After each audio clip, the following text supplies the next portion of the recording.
Hi, Russ here again, having more Daisy lever gun fun. This is one of my favorite old Daisies. This is one of my 111 Model 40s from back in the day. Daisy started making these around 1940, and sure enough, it became a standard for everything they produced after that. This is really a great looking gun. If you see the stock, nice shape. It has that plastic forearm, but it's not warped. A lot of the original patina on it from the bluing that has been worn. One of my favorites. One thing I don't like about these older guns, and you've probably noticed, they are so hard to cock. Oh, it's really difficult. And whenever you do cock them, then you have to think about them next time. So you know what kids used to do. They used to turn them upside down, stick them in the dirt, pull down with all their might. That did a lot of damage to the front of these things. But this one's in nice shape.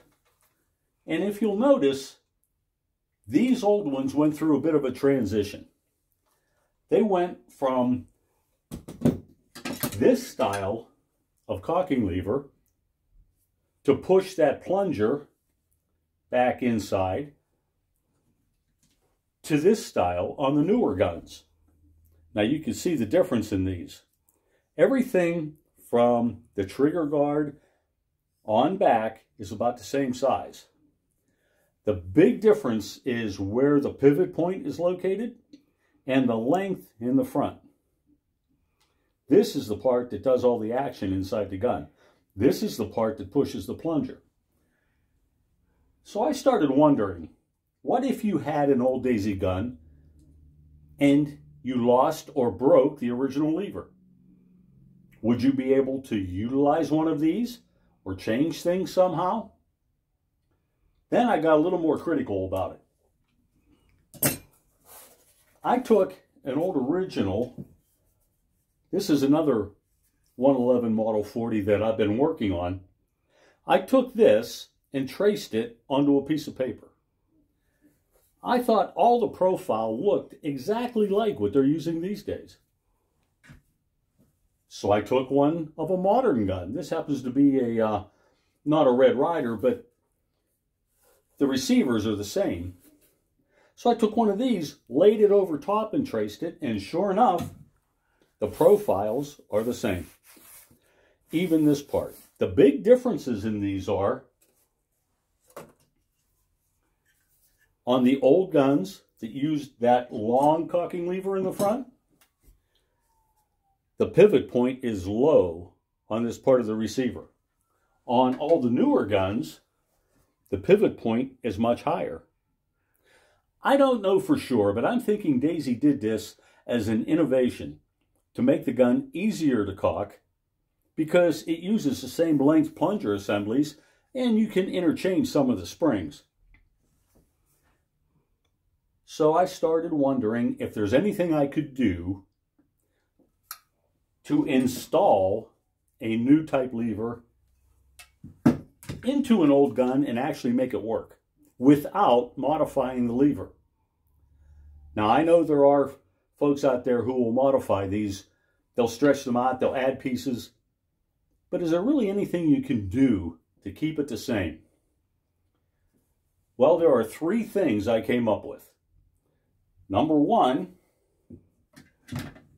to make sure this is actually the path that the point on this lever takes.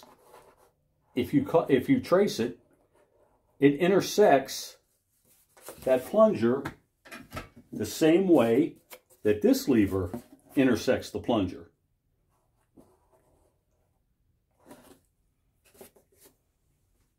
But not with the same pivot point.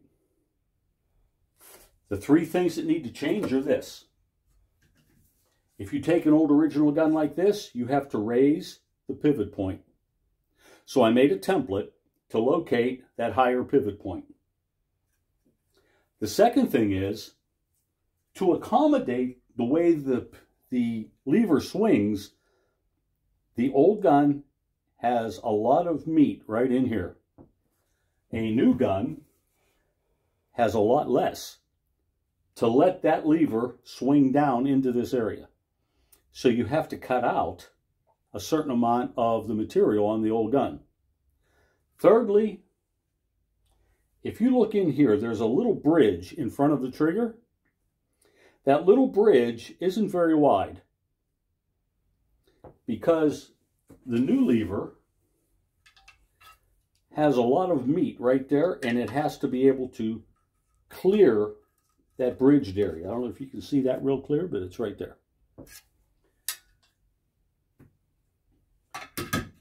The old gun has a much wider bridge in front of the trigger. So the front of it needs to be cut back to accommodate that. So the three things you have to change are the amount of stock that's in here, the pivot point, and you have to shorten up this bridge from the front edge towards the back, about halfway. I thought to myself, if that works, I should be able to install a new lever on an old gun. It works on paper, literally, but will it work on a gun?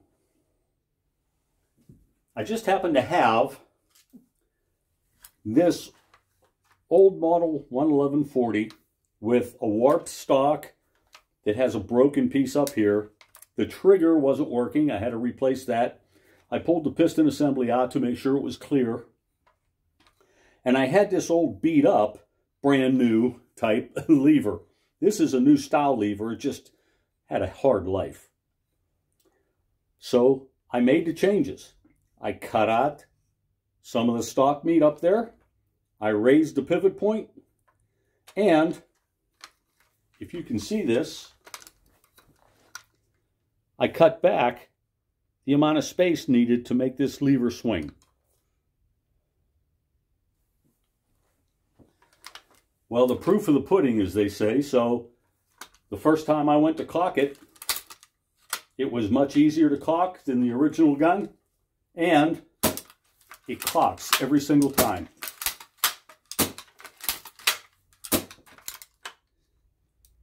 So I guess it does work. Now all I have to do is justify making the changes to this gun. Originally it was going to be a parts gun because the stock being broken and so many dents and things going bad.